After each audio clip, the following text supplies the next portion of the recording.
नमस्कार दोस्तों, आप सभी का स्वागत है न्यूज़ कसाई यूट्यूब चैनल में। नया दिन नए वीडियो। सुबह के बजे हुए 11। आप सभी लोग लाइव आ जाइए और वीडियो को शेयर कीजिए, अपने मित्रों के साथ भी शेयर कीजिए। और आइए, आज का जो मेरा टॉपिक होगा वो होगा प्राचीन इतिहास। तो प्राचीन इतिहास का पार्ट 2 है। इससे पहले मैंने प्राचीन इतिहास बना चुका हूँ। इससे पहले मैं जो टेस्ट की श्रृंखला चला रहा हूँ उसमें कई सारे वीडियो में बना चुका हूँ। आप जाइए उनकी प्लेलिस्ट देखिए, आप प्लेलिस्ट में जाइए, आपको बहुत कुछ मिलेगा उसमें देखने के लिए। तो कहने का मतलब यही है कि जो टेस्ट सीरीज शुरू की जा रही है काफ़ी इंपॉर्टेंट है।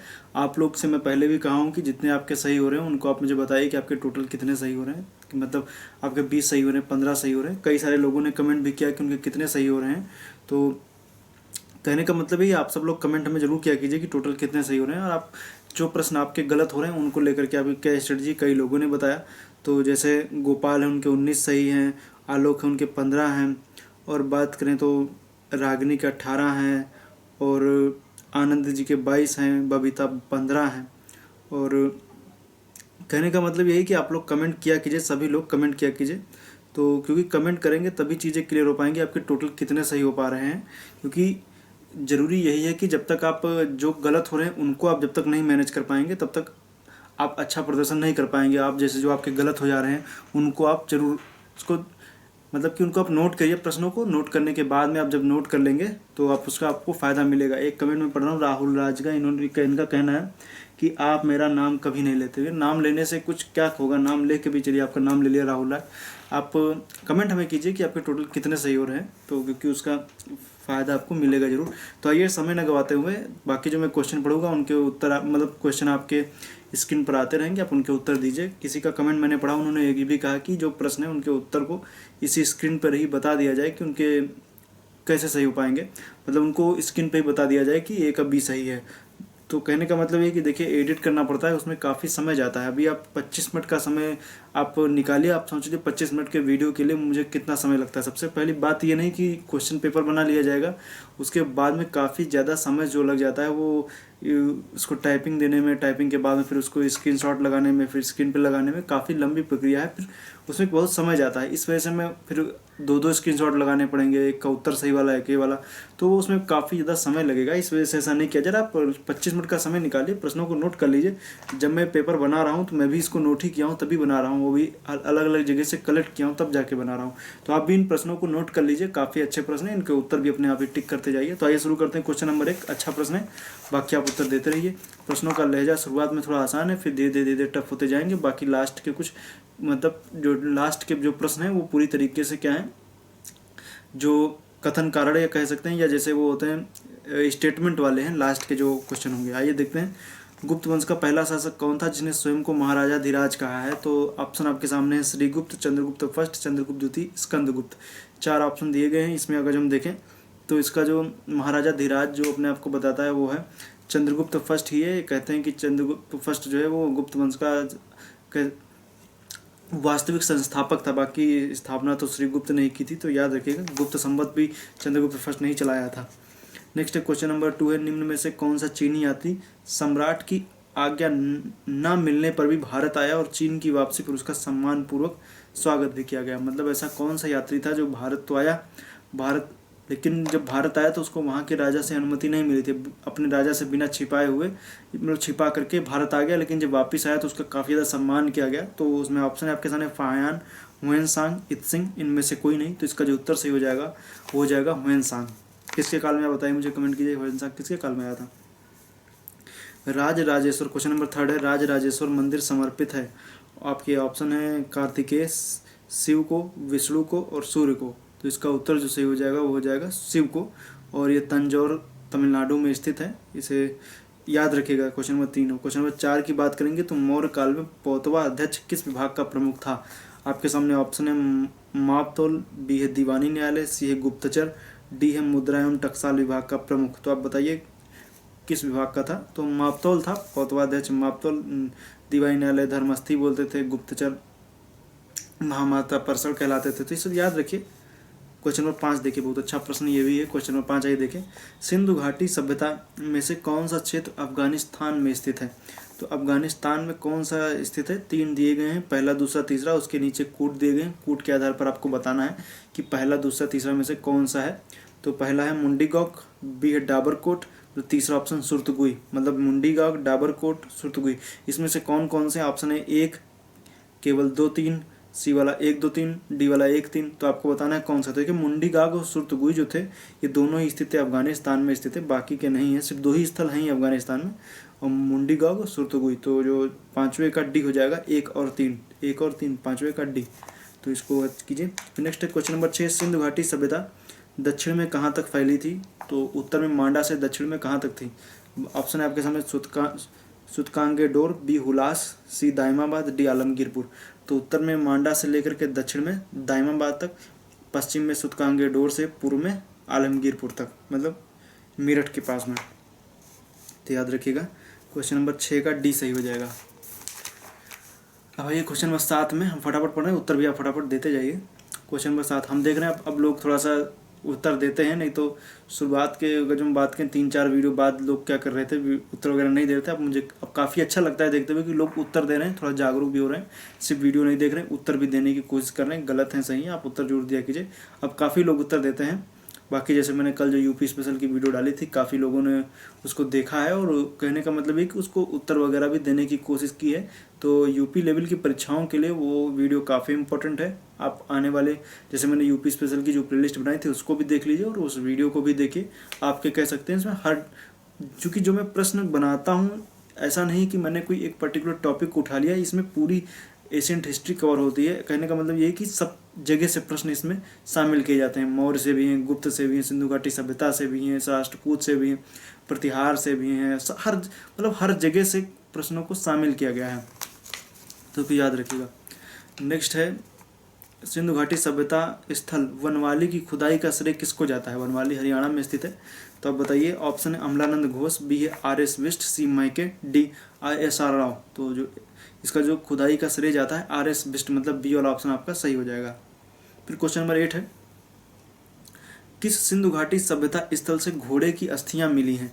तो कहाँ से घोड़े की अस्थियां कहाँ से मिली हैं? तो ऑप्शन है आलमगीरपुर, रंगपुर, सुरकोटड़ा, डी लोथल। तो आप बताइए। तो सुरकोटड़ा से मिली है, ये उत्तर सही हो जाएगा। घोड़े की अस्थियां यहाँ से मिली हैं और ये गुजरात में स्थित है।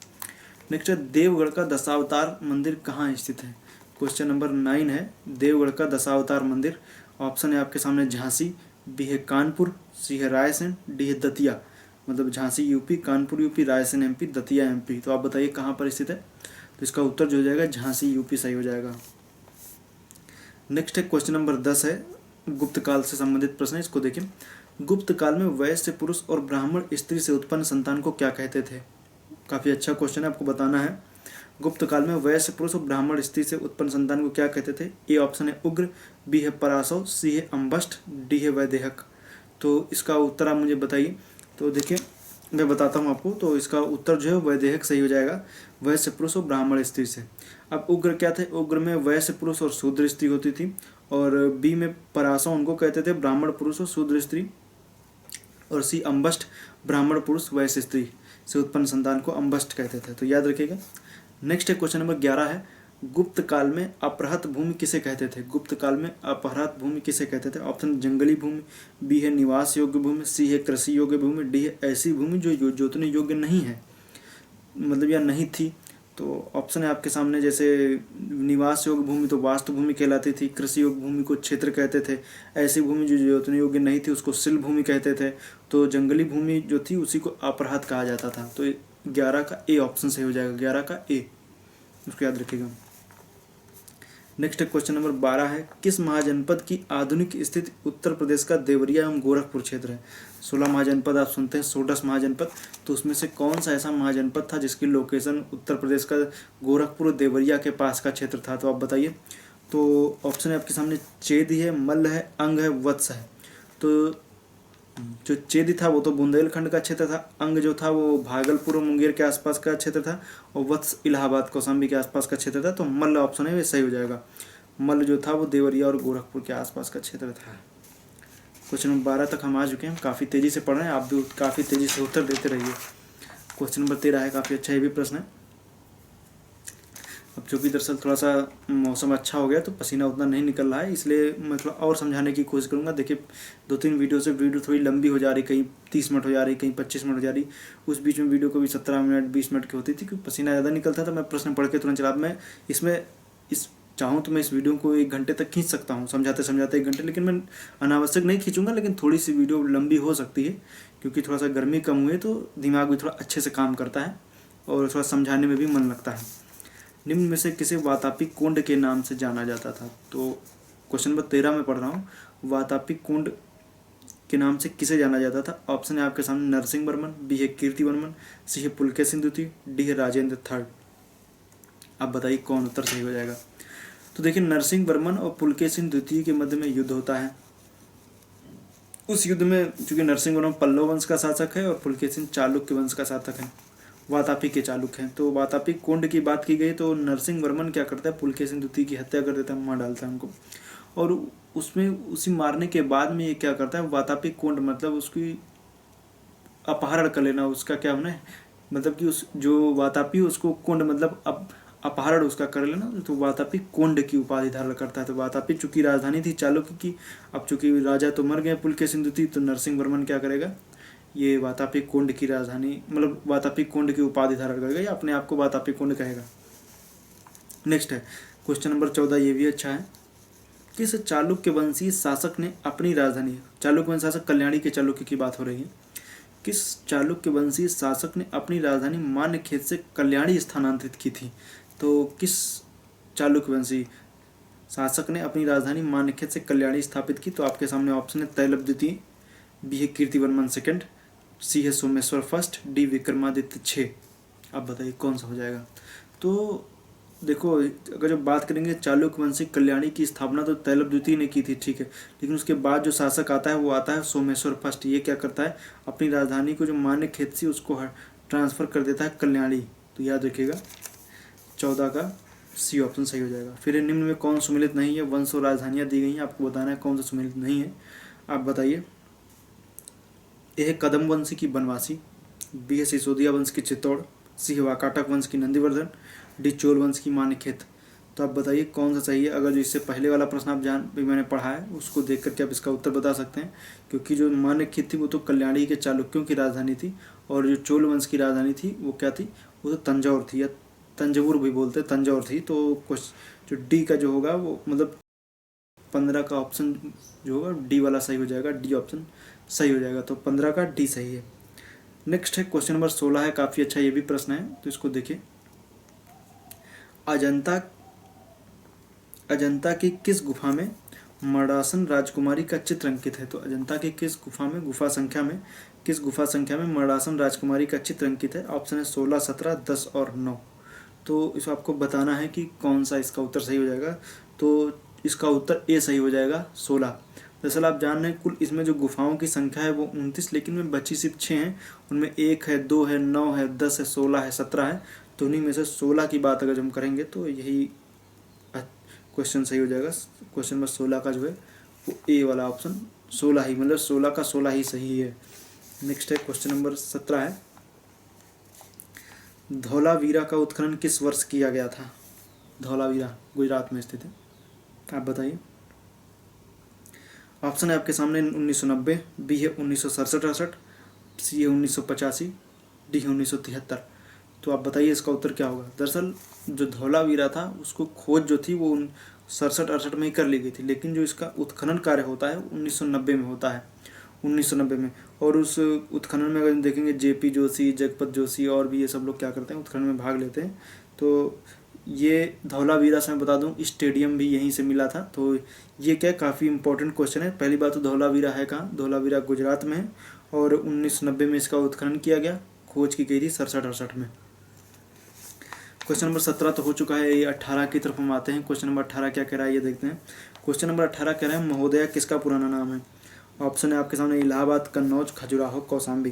तो इलाहाबाद, कन्नौज, खजुराहो और कौशाम्बी 4 ऑप्शन दिए गए, आपको बताना है कौन सा सही है। तो इलाहाबाद है, इलाहाबाद तो है नहीं। कन्नौज का जो पुराना नाम महोदया है, याद रखिएगा, मतलब 18 का बी ऑप्शन सही हो जाएगा। आप लोगों को पता ही होगा ये तो।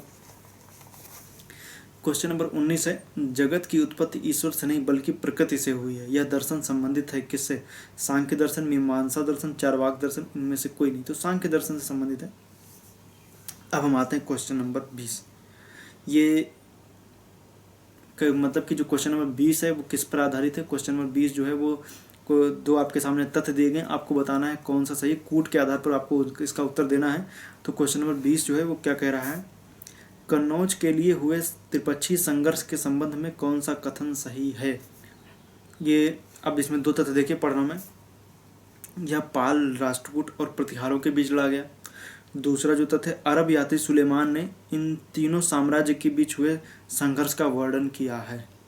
तो दोनों में से कौन सा सही कौन गलत है? देखिए, यह पाल, राष्ट्रकूट और प्रतिहारों के बीच में लड़ा गया था। तो ये क्या है? पहला वाला ऑप्शन तो इसका सही हो गया। और सुलेमान जो अरब यात्री था उसने भी वर्णन किया, ये भी सही है। तो जो 20 का जो सी वाला ऑप्शन है, पहला और दूसरा दोनों सही है। यही वाला ऑप्शन क्या होगा? सही हो जाएगा। फिर क्वेश्चन नंबर 21 की तरफ हम आएंगे। क्वेश्चन नंबर 21 क्या कह रहा है? क्वेश्चन नंबर 21 है, अशोक के शिलालेख के संबंध में कौन सा कथन सही है? अशोक के शिलालेख के संबंध में आपको कथन बताना है। तो देखिए, पहला क्या है? पहला कथन वही कूट के आधार पर जैसे पहले था उसी तरीके से है। यह केवल प्राकृत भाषा में लिखे गए थे। दूसरा है, शिलालेख अशोक की घरेलू एवं विदेशी नीतियों पर प्रकाश डालते हैं। दो तथ्य दिए गए, इनमें से कौन सा सही कौन सा गलत आपको बताना है। तो जो पहला है वो तो गलत है, क्योंकि प्राकृत भाषा सिर्फ नहीं थी, ब्राह्मी, खरोष्ठी, ग्रीक, आर्मेनिक भाषाओं में है। तो पहला वाला क्या हो जाएगा? वो गलत हो जाएगा। दूसरा ठीक है, घरेलू और विदेशी नीतियों को बताता था। तो 21 का जो है वो बी वाला ऑप्शन सही हो जाएगा, केवल 2। पहला वाला गलत है। फिर क्वेश्चन नंबर 22। अब ये भी अच्छा, उसी तरीके से कूट के आधार पर आपको बताना है। ये भी प्रश्न अच्छा है, इसको आप बताइए। प्राचीन भारत में तमिल साहित्य के संबंध में कौन सा कथन सही है? तो आपको बताना है, तमिल साहित्य के संबंध में कथन दिए गए हैं, आपको बताना है कौन सा सही कौन सा गलत है। मैं जानता हूँ कि जो ये वाला सेक्टर है साउथ इंडिया, दक्षिण भारत जो है वो, अगर जब आप एशियंट हिस्ट्री में जाएंगे तो दक्षिण भारत को तैयार करना काफ़ी टफ हो जाता है, क्योंकि इसके जो फैक्ट वगैरह हैं वो काफ़ी ज़्यादा मतलब दूसरी लैंग्वेज में हो जाते हैं, इसलिए वो याद नहीं हो पाते हैं। इस वजह से आपको अपना अगर मैं आपको एक्सपीरियंस बताऊं तो दक्षिण भारत में आपको थोड़ा सा मेहनत करने की ज़रूरत है। आप अच्छे से इन सबको फोकस कीजिए। दक्षिण भारत में संगम साहित्य के बारे में आप पूरा अच्छे से पढ़िए, क्योंकि इससे प्रश्न कभी भी बन सकते हैं। तो ये वाला काफ़ी अच्छा सेक्टर है, इसको आप पढ़िएगा, संगम साहित्य वगैरह, ये बहुत अच्छा सेक्टर है। बाकी के दक्षिण भारत के जितने भी शासक हैं, वंश हुए हैं, पल्लव हो, राष्ट्रकूट हो, इन सबको क्या कीजिए, अच्छे से इनको आप थोड़ा सा पढ़िए, क्योंकि जब आप इनको अच्छे से पढ़ेंगे तभी इनको आप अच्छे से कर भी पाएंगे। क्योंकि उत्तर भारत की राजनीति में तो आप समझ ही रहे हैं, आप चीज़ों को समझ सकते हैं और आप जानते भी होंगे। और चूँकि उत्तर भारत को समझना थोड़ा आसान भी है, क्योंकि हम लोग उत्तर भारत में रहते हैं, लेकिन दक्षिण भारत को आप परीक्षा की दृष्टि से उसको इम्पोर्टेंस दीजिए। और जो सेक्टर दक्षिण भारत में गलत हो रहे हैं उनको आप अच्छे से गौर कीजिए और उनको आप एक नोट कर डालिए, काफ़ी अच्छा रहेगा। नोट करते हुए उनको आप रट डालिए। जैसे मैंने अभी आपको बताया, इनमें से जरूरी नहीं कि आप, जैसे मैं क्वेश्चन नंबर 22 पढ़ रहा हूँ, जरूरी नहीं कि आपके जो इससे पहले के प्रश्न हैं वो सब सही होंगे, गलत भी हुए होंगे। मैं कई बार आपसे कह चुका हूँ, जो गलत हुए हैं उनको नोट कर लीजिए, सेक्टर डिवाइड कीजिए, हिस्ट्री, पॉलिटी, ज्योग्राफी, फिजिक्स का होगा, केमिस्ट्री और बायोलॉजी, सबके सेक्टर नोट कर लीजिए। और सबसे पहले आपके सामने एक सिलेबस होना चाहिए कि आप आने वाले परीक्षा के लिए, मतलब जो परीक्षा आप देंगे उसमें सिलेबस क्या है। मतलब कि आप ये नहीं कि मैथ लगा रहे हैं, या मैथ लगा रहे हैं अच्छी बात है, लेकिन आप पहले अपना सिलेबस देखिए कि आपके सिलेबस में मैथ है कि नहीं है, आपके सिलेबस में हिंदी है कि नहीं है, आपके सिलेबस, आपकी रिक्वायरमेंट उसकी क्या है। ऐसा नहीं है कि आप किसी, मान लीजिए आप तैयारी कर रहे हैं किसी ग्रुप सी की तैयारी, मान लीजिए किसी परीक्षा की, या मान लीजिए वनडे एग्जाम की आप कोई तैयारी कर रहे हैं और आप पढ़ने बैठ जाएं, आप एसके पांडे वगैरह है, तो ये आपके लिए, आप देखिए आपके पूछा कैसे यार, उस लहजे से आप तैयारी कीजिए। अगर जो आप स्टेट लेवल पीएससी वगैरह का एग्ज़ाम देते हैं तो आपको अच्छे से पढ़ना पड़ेगा। बाकी आप सेंट्रल लेवल में भी आप जाएंगे तब भी आपको ठीक चीज़ें पढ़नी पड़ेंगी। और आजकल ये वाला सेक्टर से प्रश्न उठ रहे हैं, इनको आप अच्छे से गौर कीजिए और अच्छे से तैयार भी कीजिए। तो क्वेश्चन नंबर 22 क्या कह रहा है? प्राचीन भारत में तमिल साहित्य के संबंध में कौन सा कथन सत्य है? तो पहला है, तोलकाप्पियन व्याकरण और काव्य शास्त्र से संबंधित है। दूसरा है, मणिमेखला एक अन्य तमिल महाकाव्य है। तो इसमें आप बताइए, तोलकाप्पियम व्याकरण और काव्य शास्त्र से संबंधित सही है। मणिमेखला एक महाकाव्य है, ये भी सही है। तमिल महाकाव्य, ये भी सही है। तो 22 का जो हो जाएगा वो सी सही हो जाएगा। 1 और 2 दोनों सही हो जाएगा। तो क्वेश्चन नंबर 22 के बाद आएंगे क्वेश्चन नंबर 23 की तरफ। क्वेश्चन नंबर 23 देखते हैं क्या कह रहा है। हर्षवर्धन के संबंध में कौन सा कथन सही है? इनकी जीवनी हर्षचरित बाणभट्ट द्वारा लिखी गई है, सही है। हर्षवर्धन ने हीनयान के सिद्धांतों को प्रचारित करने का प्रयास किया। आप बताइए सही कि नहीं सही। तो आप बताइए कौन सही, पहला सही है, दूसरा सही है, दोनों सही है, सिर्फ दूसरा सही है, या सिर्फ केवल एक सही, इनमें से कोई नहीं सही। आप बताइए कौन सा है। तो इनकी जीवनी हर्षचरित बाणभट्ट द्वारा लिखी गई, सही है। और हर्षवर्धन ने हीनयान के सिद्धांतों को प्रचारित करने का प्रयास किया, गलत है, क्योंकि महायान को प्रचारित किया था। तो वो आप दूसरा वाला इसका ऑप्शन गलत हो जाएगा, पहला सही हो जाएगा। तो 23 का ए सही हो जाएगा। नेक्स्ट 24 है। अशोक के शासनकाल में चट्टान काटकर बनाई गई लोमस ऋषि गुफा समर्पित है बौद्ध धर्म को, जैन धर्म को, आजीवक संप्रदाय को, हिंदू संप्रदाय को। तो इसे आजीवक संप्रदाय से संबंधित है, ये बिहार में है, तो आजीवक संप्रदाय से संबंधित है। तो याद रखिएगा 24 का सी सही हो जाएगा। फिर हम क्वेश्चन नंबर 25 की तरफ आएंगे। आप सब प्रश्नों को अच्छे से संकलित कीजिए, और बाकी जैसे कल हिंदी का आएगा, मैं आगे बताता हूँ हिंदी के बारे में थोड़ा सा डिटेल में आपको। क्वेश्चन नंबर 25 में पढ़ लूँ। क्वेश्चन नंबर 25 क्या कहें, निम्न में कौन सा कथन सही है? आर्यभट्ट गुप्त काल के महान गणितज्ञ एवं खगोलज्ञ थे। 25 का बी है। रघुवंशम महाकाव्य की रचना कालिदास ने की थी। तो कूट है आपके सामने, केवल एक, केवल दो, सी 1 2, डी इनमें से कोई नहीं। तो रघुवंशम की रचना तो कालिदास ने की थी, महाकाव्य सही है। आर्यभट्ट गुप्त काल के महान गणितज्ञ एवं खगोलज्ञ थे, ये भी सही है। तो 25 का जो होगा वो सी ऑप्शन सही हो जाएगा, 1 और 2 दोनों। तो ये आज का टेस्ट यहीं पर खत्म हुआ। कल का जो टेस्ट आएगा वो आएगा हिंदी का समीक्षा अधिकारी की परीक्षा को दृष्टिगत रखते हुए ये टेस्ट बनाया गया है। बाकी हमारे जो साथी हैं सचिन सर हो, पड़ो सर हो, इन सबसे क्वेश्चन वगैरह जुटाए जा रहे हैं। उसके बाद में आपके सामने कल जो पेपर होगा सुबह 10 बजे 60 प्रश्न होंगे। 6 टॉपिक जो समीक्षा अधिकारी में आते हैं वो सब आएंगे। तो 6 टॉपिक कौन कौन से हैं आपको बता दें। विलोम के होंगे, वर्तनी शुद्धि होगी, वाक्यांशों के लिए एक शब्द होगा, तद्भव तत्सम, विशेषण विशेष और पर्यायवाची, ये 6 टॉपिक होंगे। इन 6 टॉपिक के सबसे 10-10 प्रश्न रहेंगे। आप ये मान लीजिए कि सब बिल्कुल मैं फैक्ट एक तरह से नहीं दूंगा। हाँ, जगह जो मान लीजिए मैं विलोम दे रहा हूँ तो विलोम में आपको 3-4 प्रश्न सरल भी मिलेंगे, और बाकी के आपको काफ़ी टफ मिलेंगे। टफ का मतलब ये नहीं कि मैं कोई गंदा सा उठा के ला के आपको दे दूंगा तो वो टफ हो जाएगा। उसी में कहने का मतलब है कि प्रश्न में ही आपको घुमाने की कोशिश की जाएगी। बाकी आप अपने कह सकते हैं अपने ज्ञान से आपको उसको उत्तर को कह सकते हैं, उसको कोड को तोड़ना है और उत्तर उसका निकालना रहेगा। तो आप कल के लिए रेडी रहिए। कल 60 प्रश्न आएंगे। कल का टेस्ट सुबह का काफ़ी लंबा रहेगा। टाइमिंग वही है 11 बजे ही, कल सुबह 11 बजे आप लोग आ जाइए। 60 प्रश्न रहेंगे हिंदी के, काफ़ी इंपॉर्टेंट प्रश्न हैं। जैसे आप जान रहे हैं कि जो 2016 का समीक्षा अधिकारी एग्जाम था वो कैंसिल हो गया था, मतलब कि जो एग्जाम का पेपर हुआ था वो कैंसिल हो गया था। उसकी डेट 3 मई को थी, फिलहाल अभी वो पोस्टपोन्ड है, आगे जब भी होगा। लेकिन चूंकि आपको अपनी तैयारी कंटिन्यू रखनी, कई लोगों के जो थे वो कमेंट आए कि हिंदी को लेकर के कुछ किया जाए। चूँकि हमने इससे पहले समीक्षा अधिकारी को लेकर के मैंने काफ़ी लेटर वगैरह मैंने बना रखा है, तो आप जाइए प्लेलिस्ट में देखिए, लेटर वगैरह आपको वहाँ मिल जाएंगे। बाकी हिंदी के लिए हम लोगों ने एक स्पेशल प्लेलिस्ट भी बना रखी है, आप हिंदी की जाइए वहाँ पर मिल जाएगी। समीक्षा अधिकारी के लिए अलग है, ये 6 टॉपिक आपको उसमें मिल जाएंगे, तो आप वो प्लेलिस्ट जा करके देख लीजिए, काफ़ी लाभप्रद रहेगी। तो फिलहाल आज के लिए बस इतना ही। उम्मीद करता हूँ वीडियो अच्छा लगा है। कल हिंदी के बाद में आने वाले समय में और भी टेस्ट शुरू किए जाएंगे। जैसे मान लीजिए मैं पर्टिकुलर टॉपिक वाइज टेस्ट शुरू करूँगा, लेकिन मैं सोच रहा हूँ कि जैसे अभी मैंने ये तो प्राचीन इतिहास का पार्ट 2 हो गया, आगे आने वाले दिनों में भी पार्ट 2 अन्य सब्जेक्टों के भी बनाए जाएंगे। तो मैं कल आपको जिक्र करूंगा कि परसों कौन सा टेस्ट आएगा, क्योंकि मैं देख रहा हूं कि एक यूपी स्पेशल का 2 पार्ट बनाया जाए, दूसरा पार्ट भी बनाया जाए। लोग यूपी स्पेशल का पार्ट 1 देख भी रहे हैं, उनको अच्छा भी लग रहा है, इसलिए इसका।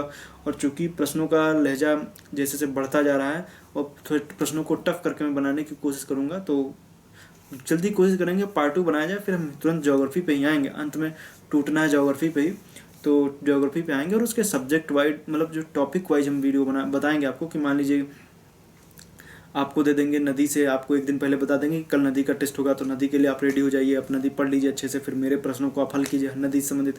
फिर मैं देखता हूँ कि आप नदी कितना अच्छे से पढ़ सकते हैं और मेरे प्रश्नों को सॉल्व कर पाएंगे कि नहीं कर पाएंगे, कितने कर पाएंगे ये भी है, और झीलें वगैरह और ये सब चीज़ें आपको देंगे। तो प्रश्नों के लहजे के हिसाब से आपको धीरे धीरे पेपर अब टफ होते जाएंगे। जैसे आसान था पिछला, मैंने देखा कई लोगों ने कमेंट किया एशियन हिस्ट्री में कि काफ़ी आसान है, थोड़ा लेवल के प्रश्न डाले जाएं। तो आप बताइए आज आपके कितने सही हुए, ईमानदारी से आप बता दीजिएगा कुल कितने सही हुए। जो गलत हुए उनको लेकर के आप सचेत हो जाइए, उनको नोट कर लीजिए, तैयारी करना शुरू कर दीजिए। समय कह सकते हैं ये वक्त भी आपको मिल गया है। आप इस वक्त में आप अपनी तैयारी को और मजबूत कर सकते हैं। बाकी मिलते हैं कल सुबह के वीडियो में। वीडियो देखने के लिए पुनः आपका एक बार बहुत बहुत धन्यवाद। आप वीडियो लाइक जरूर कीजिए और अपने मित्रों के साथ शेयर जरूर कीजिए। जो भी लोग लाइव देख रहे हैं आप सभी का बहुत बहुत धन्यवाद। बाकी आप जैसे आप टाइम आपको नहीं मिलता है तो आप बाद में वीडियो देख सकते हैं। ऐसा कोई जरूरी नहीं कि आप 11 बजे आइए, लेकिन कोशिश किया कीजिए और आप बाद में भी आ सकते हैं। कमेंट आप जरूर कीजिएगा। वीडियो देखने के लिए आपका बहुत बहुत पुनः एक बार बहुत बहुत धन्यवाद।